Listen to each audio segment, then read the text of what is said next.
거짓은 무너지고 진리가 선포되네. 이곳에 단순하게 인간을 두 부류로 나누어 봅니다. 에이프롬이라고 하는 사람이 소유냐 존재냐라고 하는 제목의 책을 썼죠. 그래서 소유형 인간, 존재형 인간 이렇게 나눠볼 수 있습니다. 그러나 저는 소유형 인간과 사명형 인간 이렇게 두 부류로 나눠보겠습니다. 소유의 인간은 내가 가진 것으로 나를 증명하려고 그럽니다. 내가 가지고 있는 이것으로 자신이 가진 것을 자신을 증명하려고 하고, 다른 사람을 또한 그 사람의 있는 걸 가지고 평가하려고 하는 사람이 소유형 인간이죠. 그래서 많은 사람들이 여자들은 명품에, 남자는 자동차에, 그리고 어떤 사람은 학벌에, 어떤 사람은 명예와 돈에 집착합니다. 내가 가지고 있는 것, 남이 가지고 있지 않은 것을 내가 가짐으로 인해서, 소유함으로 인해서 나는 너와 다르다, 나는 너와 차원이 다르다, 속으로 그렇게 생각하며 판단하고 살아가는 사람. 소유형 인간은 자신의 것을 자꾸 보여주려고 합니다. 드러내려고 합니다. 그런가 하면 사명형 인간은 사명을 따라 사는 사람이 가진 것으로 사람을 판단하지 않습니다.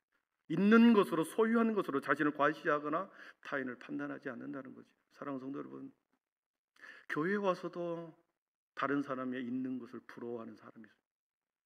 여러분, 밖에서도 부러워하고 안에서도 부러워, 맨날 부러워하다가 왜 나는 이거 못 갖고 있냐, 그렇게 살아가지 마십시오. 하나님이 여러분에 대한 엄청난 뜻과 계획과 사명이 여러분 안에 있습니다. 그래서 있는 것으로, 존재하는 것으로 내가 나를 증명해 내려고 하지 말고, 다른 사람을 그런 것으로 폄하하지 말고, 그리고 내가 스스로 자기 협박함에 빠지지 마시고 사명의 인간으로 살아가기를 축복합니다. 사명을 따라 살아가는 사람은 꿈의 사람입니다. 비전을 쫓아 살아갑니다. 이상을 따라 살아갑니다. 우리가 잘 아는 리차드 바크가 쓴 갈매기의 꿈 잘 알죠? 몇 번 소개했습니다. 벌써 나오면 안 되는데. 주인공 갈매기는 다른 갈매기하고 다른 삶을 살아갑니다. 동네에 있는 많은 갈매기들은 선착장 근처에서 어부들이 고기를 잡고 돌아올 때 버려지는 그 죽은 생선을 잡아먹기 위해서 부둣가에서 많은 갈매기들은 그것을 잡아먹기 위해서 살아갑니다. 부둣가 근처에 있는 작은 물고기를 잡으면서 하루 종일 그렇게 많은 갈매기들은 살아갑니다. 그러나 주인공 갈매기는 전혀 다른 삶을 살지. 아침에 일찍 일어나 넓은 바다로 갑니다. 넓은 바다 끝에 가서 하늘로 높이 올라 나는 훈련을 하죠. 벼랑 끝에 서서, 절벽 끝에 서서 낙하하는 훈련을 매일매일 합니다. 그러면서 날개가 찢어지고 부리가 깨어지고 다리를 상처를 입습니다. 하루 종일 그렇게 나는 연습, 낙하하는 연습, 찢어지고 깨어지고 상처 입으면서 집으로 돌아옵니다. 집으로 돌아올 때 부모들이, 친구들이, 동네 어른들이 그 주인공 갈매기에게 말하는 것입니다. 이제 보여주시죠. 먼저 고기 잡는 법을 배우고 나중에 나는 연습도 해도 괜찮다. 왜 다른 갈매기처럼 그렇게 하지 않니? 먼저 고기 잡는 법부터 배워라. 나는 건 그때 해라. 나는 연습만 하고 언제 고기 잡는 법을 배울 거니? 직장부터 먼저 들어가라는 거죠. 꿈과 이상은, 그리고 너가 하고 싶은 것은 나중에 하라는 거지. 부모님이나 동네 어린이나 친구들이 그렇게 주인공 갈매기에게 충고 아닌 충고를 합니다. 그러나 이 주인공은 다시 다음날 바다로 나갔죠. 그리고 높이 나는 훈련을 하다가 어느 날 갑자기 구름 속을 뚫고 창공으로 올라갑니다. 그리고 그동안에 한 번도 경험하지 못한 구름 위에 있는 그 색으로 높이 올라갑니다.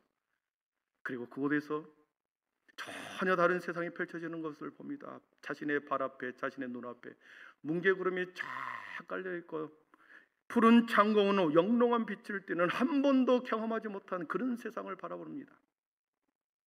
그렇게 막 날아가는데 어디선가 황금 날개를 가진 두 마리의 갈매기가 주인공 갈매기 옆으로 양쪽으로 좌우에 싹 같이 나르는 것입니다. 함께 비행 편대를 이루어서 황금빛 날개를 가진 두 마리 갈매기가 주인공 갈매기를 호위하면서 더 높은 곳으로 올라갑니다. 올라가는 그 순간에 주인공 갈매기의 날개도 황금빛으로 변해갑니다. 황금빛으로 싹 변해가는 거예요. 한참을 높은 곳을 비행하고 유영하다가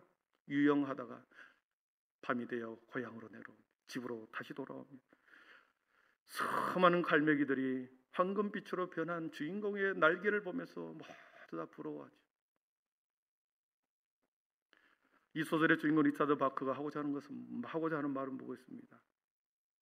세상 사람들은 언제나 당장 먹을 것을 찾고 너의 직업을 찾고 꿈과 이상은 그 이후에 생각해보라. 먼저 직장을 찾고 그러고 난 후에 하고 싶은 것을 해라. 남이 가는 길을 똑같이 너도 걸어가라. 소유형 인간이 되라는 거죠. 저자는 그게 아니다. 이상과 꿈과 비전, 비록 상처를 입고 얻는 것이 없어도 많은 사람들이 내가 지금의 내 상황을 이해하지 못해도 사람들로부터 언제 자리를 잡냐, 자리를 잡지 못하고 방황하고 비틀거리는 자신의 모습을 보면서 사람들이 그렇게 손가락질을 하지만 그 속에 꿈과 비전이 있고 사명을 찾는다고 한다면 그 사람을 우리는 응원해야 할 것입니다. 그 꿈을 향해 날아가고 도전할 때 그 인생이 아름다운 인생이 된다는 거 아니겠습니까? 사랑하는 성도 여러분, 저와 여러분이 나이와는 상관이 없습니다. 건강과는 상관이 없습니다. 꿈과 비전과 사명을 찾는 데에는 시간도 돈도 필요 없습니다.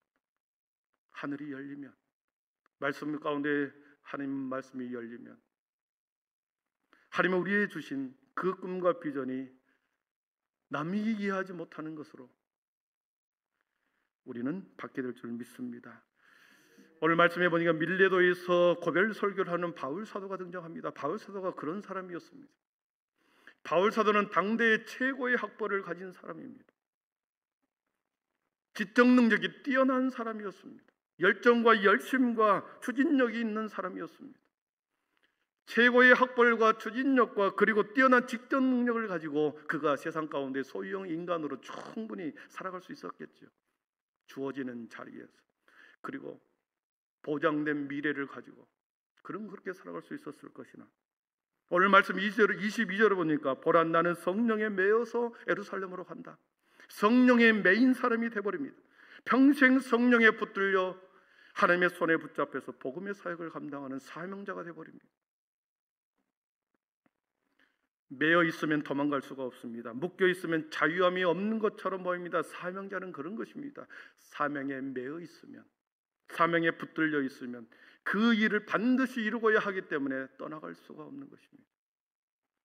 소유하는 것에 만족하지 않는다는 거죠. 바울 사도가 성령에 매여 산 이유가 무엇인지 24절에 매우 잘 나와 있습니다. 우리 24절을 한번 같이 읽어봅니다. 24절입니다. 시작. 내가 달려갈 길과 주 예수께 받은 사명 곧 나의 생명조차도 조금도 귀한 것으로 여기지 아니하노라. 아멘. 나의 달려갈 길과 주 예수께 받은 사명, 주 예수께 받은 사명이 있다고 고백합니다. 바울 사도가 받은 그 사명은 무엇입니까? 말씀 그대로 띄워지죠. 하나님의 은혜의 복음이었습니다. 하나님의 은혜의 복음을 내가 받았다. 바울 사도가 받은 사명은 하나님의 은혜의 복음을 증거하는 것이다. 증언하는 것이다. 나의 달려갈 모든 앞으로의 인생은 예수님께 받은 그 사명은 하나님의 은혜의 복음을 증언하는 것이다. 은혜의 복음 때문에 자신이 엄청난 고난과 아픔과 지나온 삶의 내용을 오늘 본문에서는 살짝 언급합니다. 19절에 어떤 인생을 살았는지, 모든 겸손과 눈물이며 유대인의 관계로 말미암아 당한 시험을 참고 주를 섬긴 것과 그랬습니다. 하나님의 은혜의 복음을 증언하는 그 주님의 사명을 감당할 때 그가 살았던 삶에 살아온 내용은 눈물이었습니다. 시험이었습니다. 자신이 예수님의 사명을 이루기 위해 살아온 내용을, 은혜의 복음을 증언하면서 사명자로 살아오면서 그가 당한 내용을 고린도후서 11장에는 매우 구체적으로 22가지로 자기가 당한 고난을 이렇게 표현합니다. 23절입니다. 내가 수고를 넘치도록 하고 옥에 갇히기도 더 많이 옥에 갇혔다. 매도 수없이 맞고 여러 번 죽을 뻔하였다. 유대인들에게 40에 하나 감한매를 5번 맞았다. 3번 태장으로 맞았다. 1번 돌로 맞고 3번 파선하고 일주일을 기품에서 지냈다. 여러 번 여행의 강의 위험과 강도의 위험과 동족의 위험과 이방인의 위험과 시내의 위험과 광야의 위험과 바다의 위험과 거짓 형제 중에 위험을 당하고 수고하고 예쓰고 여러 번 자지 못하고 줄이고 목마르고 여러 번 굶고 춥고 헐벗어노라. 바울 자신이 은혜의 복음을 증언하는 그 일을 하면서 그가 당하는 22가지의 이 내용, 여러분 이 22가지 중에 저가 여러분 하나라도 이것을 당한다고 한다면 우리는 아마 던지고 가지 않겠습니까? 말씀을 준비하면서 과연 나는 40에 하나 감한매를 5번 내가 맞는다. 태장으로 3번을 맞는다. 맞고 살짝이 복음 증언하는 것을 관두지 않겠습니다. 수많은 시험과 눈물 속에서도 바울 사도의 사명을 꺾지 못했습니다. 은혜의 복음을 증언하는 일을 막지 못했습니다. 손과 발을 묶고 감옥에 가두어 입틀막을 해도 입을 막아도 복음을 증언하는 일을 막을 수가 없었습니다. 그를 때려서 걷지 못하게 하고 엉덩이를 때려 걷지를 못하게 했어도 복음 전하는 일, 은혜의 복음을 전하는 일을 막지 못했습니다. 배고픔과 추위와 굶주림과 헐벗은 것은 어떤 것으로 그를 막아도 은혜의 복음을 증언하는 일을 막지 못했습니다. 왜냐하면 그는 사명에 매였기 때문이죠. 성령에 매였기 때문인 것이죠. 우리가 잘 알고 있는 오프라 윈프리에 대한 예화를 알고 있습니다. 14살에 빈민가에서 아버지가 누구인지도 모르고 태어났습니다. 14살에 성폭행을 당하여 임신하여 15살에 아이를 낳습니다. 2주 만에 아이가 죽어버리죠. 갈 곳이 없어서 한 교회 지하실방으로 들어갑니다. 그 지하실방으로 들어가서 거기서 교회 사모가 주는 음식과 책을 보기 시작합니다. 음식을 먹고 교회에 비치된 책을 보고 성경을 읽기 시작합니다. 그로 인해서 새 희망을 발견하고 꿈을 찾게 됩니다. 나는 기자가 되어야 되겠다. 그리고 내가 사회의 곳곳의 어두운 면을 취재하여 세상에 드러내겠다. 어두운 면을 고발하는 프로그램을 만들고자 그는 지방에 이름 없는 대학교에 들어가 학보사의 기자가 되고 마침내 작은 방송국의 기자로 취직을 합니다. 그리고 그의 재능을 알아보고 토크쇼를 진행해봐라. 2016년 미국을 움직이는 백인 중에 대통령도 아니고 핸드폰을 만들었던 사람 누구죠? 빌 게이츠도 아니고 아이폰을 만든 그 사람도 아니고 오프라 윈프리가 1위였습니다. 미국인을 움직이는 첫 번째 사람. 사진을 한번 보여주시죠. 4가지 사명을 나는 이것이 사명이다라고 하는 책의 제목입니다. 그 책의 내용에 우리가 알고 있습니다. 남보다 더 가졌다는 것은 축복이 아니라 사명이다. 남보다 아파하는 것이 있다면 그것은 고통이 아니라 사명이다. 남보다 설레는 꿈이 있다면 그것은 망상이 아니라 사명이다. 남보다 부담되는 어떤 것이 있다면 그것은 사명이다. 제가 이 내용을 몇 번 이야기했습니다. 사명의 길에서 우리가 자꾸 멀어져 갑니다. 세상의 소유욕에 사로잡혀 계속해서 뭔가를 가지려고 더 소득을 더 많은 것을 얻고자 살아가는 여러분에게 이 내용을 또 말한 이유는 사명자의 삶으로 다시 돌아오라고 하는 것입니다. 가난과 아픔 속에서 자랐지만 그녀는 자신의 닥친 모든 고난을 사명으로 풀어냅니다. 자신의 지우고 싶은 모든 아픔의 과거들을 감추지 않고 사명으로 풀어냅니다. 내가 좀 더 가졌고 더 많은 부를 축적했다면 다른 사람이 내가 가진 것으로 인해서 덜 가진 것이기 때문에 그것은 축복이 아니라 사명으로 풀어냅니다. 남보다 고난과 아픔을 더 많이 겪었습니다. 그 아픔과 고난은 다른 사람 또 다른 누군가가 아픔과 고난을 나갈 때 그에게 다가가서 위로하고 사랑을 베풀려고 하는 사명으로 풀어냅니다. 남보다 더 설레는 꿈이 있고 부담되는 어떤 것들이 있다면 부담이 아니라 그것은 오히려 그것을 감당해야 할 십자가로 사명으로 풀어냅니다. 여러분 이런 인생 되기를 축복합니다. 43년 된 우리 교회는 이 시대에 어떤 교회가 되어야 하는가? 바울 사도가 받은 은혜의 복음을 우리는 그 당시에 바울 사도에게 주었다고 한다면 오늘 우리들은 이 시대에 우리가 살아가는 이 시대에 이 은혜의 복음을 우리 교회에 주셨고 여러분에게 주었기 때문에 저와 여러분에게 주었기 때문에 이 사명을 지금 우리가 감당해야 할 사명일 줄 믿습니다. 지난 43년 동안 우리 교회에 많은 은혜를 주셨습니다. 칼산동에서 아까 기도인 것처럼 칼산동에서 서너 명 모여서 개척을 했습니다. 시간이 흐르면서 은혜를 받았고 부흥했고 사랑을 했고 또 섬김과 열정으로 지금까지 여기까지 왔습니다.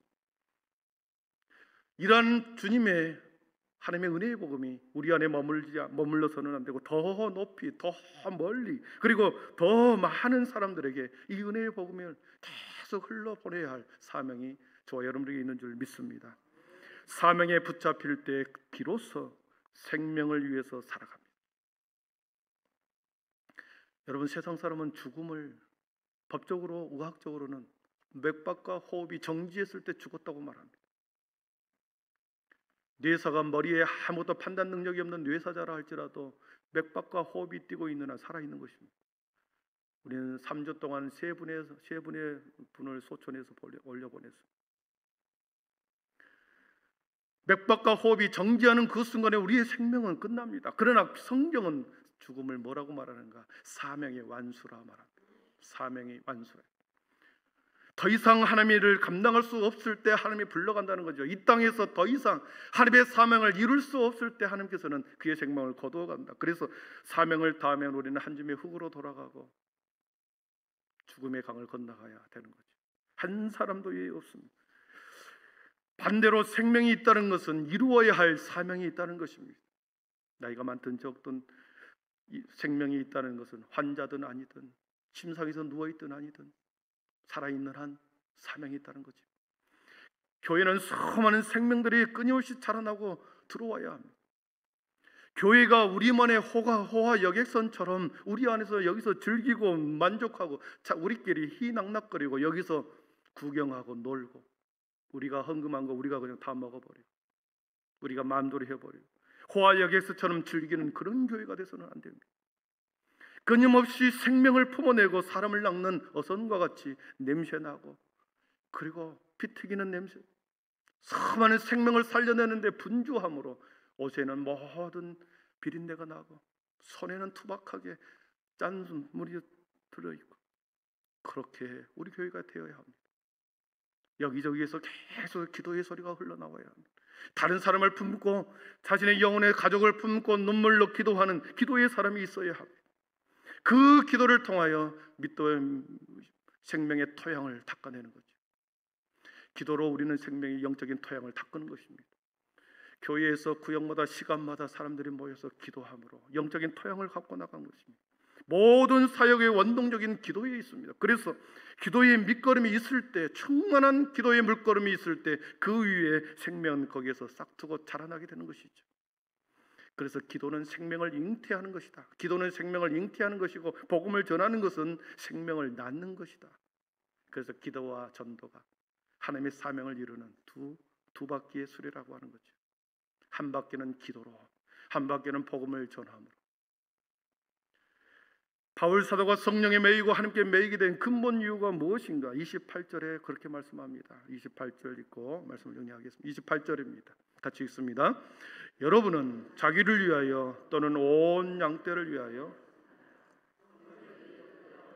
여러분을 감독자로 삼고 하나님이 자기 피로 사신 교회를 보살피게 하셨느니라. 아멘.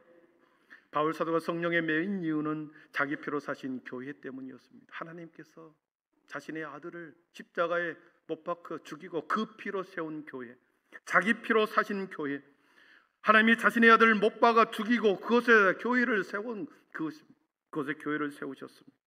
교회는 십자가의 거룩한 피 위에 세워졌습니다. 그래서 음부의 권세가 틈 못하는 거지. 교회를 생명처럼 아끼고 사랑하고 보존해야 하는 것은 하나님이 이 땅에 친히 자신의 아들을 죽이고 세운 교회였기 때문에 우리는 교회를 사랑하고 끝까지 보존 생명의 성령의 충만한 감독자로 삼아 교회를 보존해야 되는 줄 믿습니다.